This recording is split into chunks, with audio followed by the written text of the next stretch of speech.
nilipatiwa na mzee Jomo Kenyatta wakati tulitoka msituni. Lorengo ndio nilipatiwa hii bendera. Bendera ya pili ilipatiwa Mwaliama, ile niliona. Na Mwaliama yake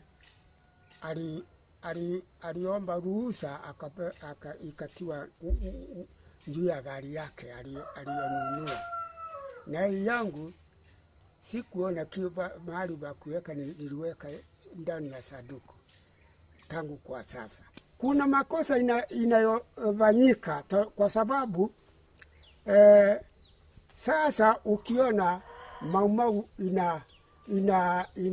inastaki wa beberu na wanapewa pesa, na wale wanapewa pesa ni wale wako hai, na wale walifariki hawafikiriwe. Kwa hivi nasema kwa serikali ya Kenya, yale yamepita ni tusana, lakini wafikirie hawa watu, watoto wa watu hawa walikufa. Mimi sikuwa na mtoto, sikuwa na mtoto, lakini nilijitolea kuwa kwa Kenya nayo ipate uhuru, wakae vizuri. Lakini wale walikuwa walisauliwa. Kenyatta alituambia mti huu wa uhuru unataka mvua, na mvua ni damu, na huu mti unataka mbolea, na mbolea ni nyama zenu. Lakini hawa waliweka mvua ndani ya mti huu, hawakufikiriwa.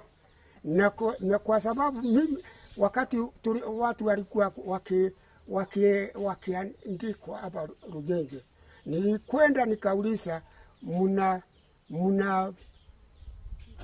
mnaandika na njia gani? Waliniambia naandika wale wako hai, na waandike wale kufikiri wale waliokufa. Nikawaambia mimi msiniandike, mimi nitakuwa kwa sababu hata mimi ningekufa mngeniacha hivi, mnaacha hawa, mimi msiniandike.